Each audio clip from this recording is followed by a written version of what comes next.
Madame, Monsieur, bonsoir. Au sommaire de cette édition du jeudi 4 mai, une série de voitures vandalisées à Changé. Oui, et cette question, est-ce que ces atteintes aux biens auraient lieu si les lampadaires de la commune avaient été allumés? Certains riverains s'interrogent, nous sommes allés à leur rencontre. Dans le reste de l'actualité, la radio chrétienne RCF recherche des bénévoles pour la rentrée prochaine. Avis à ceux qui voudraient tenter l'expérience derrière le micro. Et puis découverte d'une exposition qui tourne autour d'un seul et unique sujet à Montval-sur-le-Loir, le compas. Denis Guillardot est l'invité de l'info. Il est secrétaire des Caïmans 72, organisateur du match de D2 qui a lieu ce samedi à 18h au MM Arena contre les Templiers d'Elancourt. On en reparle. On ouvre ce journal avec une initiative qui n'est pas forcément au goût de tout le monde. Éteindre les lumières la nuit, un choix d'économie fait dans plusieurs communes, notamment à Changé. Là-bas, la semaine dernière, au cours d'une seule soirée, une quinzaine de voitures ont été vandalisées. Et une question se pose aujourd'hui, les véhicules seraient-ils plus en sécurité si la lumière était allumée? Diane Lemoisson. Sur cette place, la semaine dernière, une quinzaine de bouchons de réservoir a été forcée. De la petite délinquance, comme il y en a partout, pour cette ville de 6300 âmes en banlieue mancelle. C'est la première fois que nous avons des problèmes de ce genre sur cette place. Bon, effectivement, il y a des fois des petits rendez-vous, il y a des points aussi pour les jeunes. Bon, mais on n'a jamais eu de grosses difficultés comme là. Selon nos confrères du Maine Libre, certains dénonceraient l'éclairage public éteint la nuit. Les usagers du parking que nous avons rencontrés ne font pas cette remise en cause. Ils nous confient cependant se sentir moins protégés. Ça implique à ce que les gens puissent venir sans problème visiter par exemple les voitures, là, comme il y a eu. Donc moi j'ai déjà été visiter aussi parce que je suis commerçant ici. Donc je pense qu'à choisir, je préférais être protégé et puis avoir un visuel, je dirais, sur l'ensemble des choses, comme là aujourd'hui sur cette place. Nous-mêmes, non. Non, mais des voisins, oui, ont été victimes de dégradation du côté du Super U, dans certaines maisons. C'est dans la nuit de dimanche à lundi, quelqu'un s'est fait abîmer sa glace de voiture. Une lumière sur deux, ce serait bien, parce que c'est vrai que vraiment c'est sombre. À partir de minuit, tout est coupé. Quand on arrive un peu tard, c'est vrai que c'est pas évident. Voilà pourtant 3 ans et demi que la commune a pris la décision d'éteindre ses éclairages la nuit. Et pour le maire de Changé, le résultat est plutôt concluant. Aujourd'hui, je peux dire avec l'expérience que j'en ai qu'on n'a pas plus de cambriolage la nuit, on en a plutôt un peu plus le jour. Non, pas du tout, il n'y a pas plus de cambriolage la nuit à Changé depuis que l'éclairage est coupé. Une partie seulement de la ville est coupée, de quoi permettre déjà à Changé de réaliser de belles économies. En bref, une fuite de gaz gênante dans la commune de Solesmes. Oui, en plein centre-ville, entre 10h et midi ce jeudi matin, un périmètre de sécurité a été établi et une trentaine de riverains ainsi que les occupants de la mairie ont été évacués. Les clients du Grand Hôtel de Solesmes ont également dû quitter les lieux en cause d'une fuite de gaz provoquée par des travaux de voirie. Une canalisation a été sectionnée. L'ensemble des riverains a pu regagner leur domicile vers midi. Le service de gaz a été rétabli dans la soirée. Et ce mercredi, ça ne vous a pas échappé, le débat d'entre-deux tours de l'élection présidentielle a rassemblé plus de 16 millions de téléspectateurs. Et quelques heures avant ce rendez-vous télévisuel, vers 18h, une poignée de Sartois se sont rassemblés place de la République, au Mans, contre le Front National. Contrairement aux téléspectateurs, eux n'étaient pas légion à descendre dans la rue, mais certains ont tout de même pris la parole. Je vous propose d'écouter l'un des organisateurs de ce rassemblement, Rémi Marchand, au micro de Michael Texier. J'ai encore des images de 2002 en tête, malgré le jeune âge que j'avais, parce que je me rappelle de quelque chose qui se passait en 2002. On avait nos professeurs qui étaient en grève dès qu'on a appris, dès le lundi où on a appris que Jean-Marie Le Pen serait au second tour de cette élection. On avait nos parents qui venaient nous chercher dans nos classes pour pouvoir se mobiliser, pour pouvoir manifester, que ce soit au Mans, à Paris ou dans d'autres villes de province. On avait vraiment un mouvement spontané qui s'est créé. On ne retrouve pas cette dynamique aujourd'hui, mais c'est vraiment quelque chose qui est vraiment très problématique, je pense, auquel on est confronté aujourd'hui. Mais on se retrouve dans une banalisation, je pense, d'un Front National qui arrive au second tour.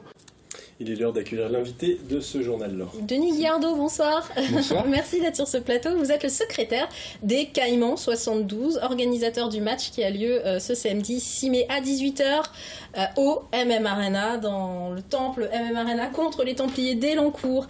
10e et dernière journée du Casque d'Or pour vous, le championnat de France de D2. Alors d'abord, un match qui a été annulé en mars.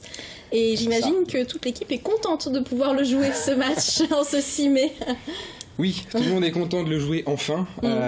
Première fois, donc début avril, malheureusement les conditions ne nous ont pas permis de le jouer. Conditions climatiques. C'est ça. Là, le match est décalé ce samedi. Alors c'est un événement avec un match de football américain.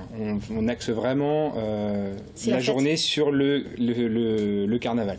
Et alors oui, parce que justement, il y a quelques semaines, vous vouliez organiser vraiment une journée festive à partir de 16h30 au MM Arena, autour du carnaval. Et bien, qu'à cela ne tienne, on fête carnaval le 6 mai. C'est pas grave, et c'est bien comme ça. Nous, c'est ça, on refête carnaval. Ouais. Donc, on n'a pas pu le fêter comme on voulait au mois de mars, pardon. Ouais. Et donc, on s'est dit, vu qu'on décale le match, on va décaler l'événement tout pareil.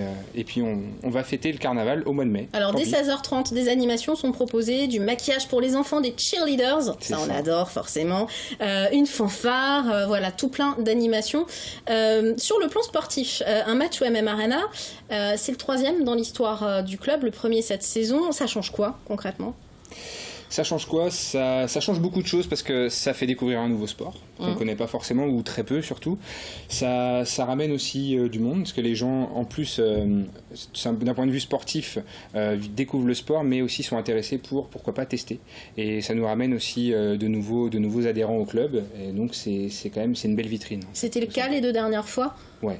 Vous aviez plus de 2000 spectateurs on avait 2600 spectateurs la première fois, la deuxième on était à un peu moins de 2000. On en espère autant samedi prochain.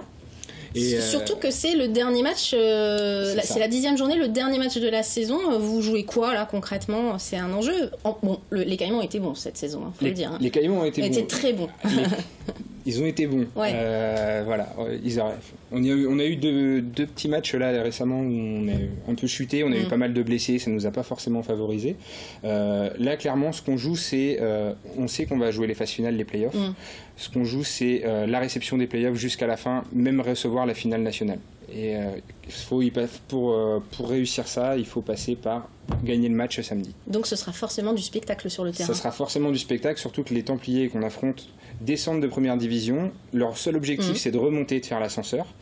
Le problème pour eux, c'est qu'actuellement, ils sont 2e ex-aequo et ça va se jouer vraiment sur ce match-là pour eux. Ils doivent gagner s'ils veulent aller en play-off. Une question un petit peu plus économique, mais jouer au MM Arena pour un club de D2 comme le vôtre, ça a un coût. Vous faites comment pour financer tout ça, sachant que les places sont à 5 € tarif unique et que c'est gratuit pour les moins de 12 ans, accompagnant une personne adulte qui a un billet, bien sûr. Tout à fait. 5 € tarif unique, ça, on voulait vraiment que ça reste accessible. Ce qu'on veut, c'est vraiment faire découvrir le sport à un maximum de monde et faire un événement familial festif. C'est vraiment notre maître mot.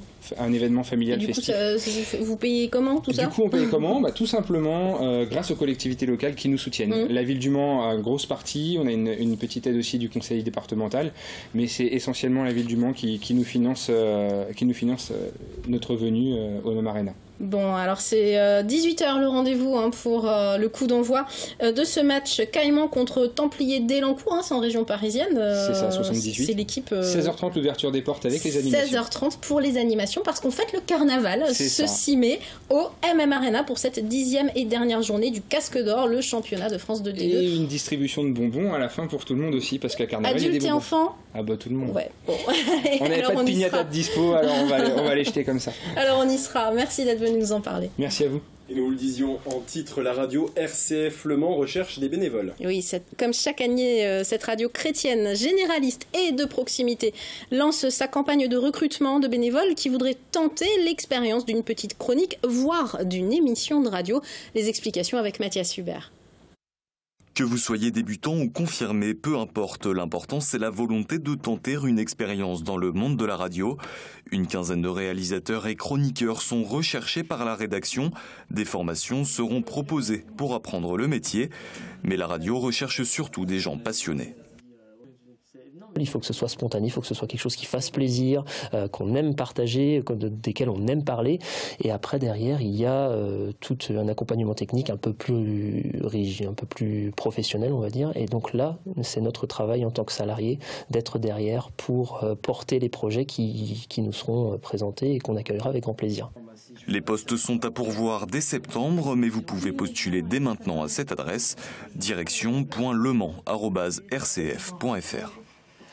C'est la fin de ce journal, le temps presse, on vous passera le sujet qu'on vous avait annoncé sur une exposition qui vous rappellera des souvenirs d'école. Expo de compas qui sera passionnante, regardez le journal demain. Voilà, ce sera donc demain, c'est la fin de ce journal, dans un instant c'est la météo, il fait beau demain, on en est content, et puis après ce sera le Face à la Rédac, on se retrouvera juste après, à tout de suite.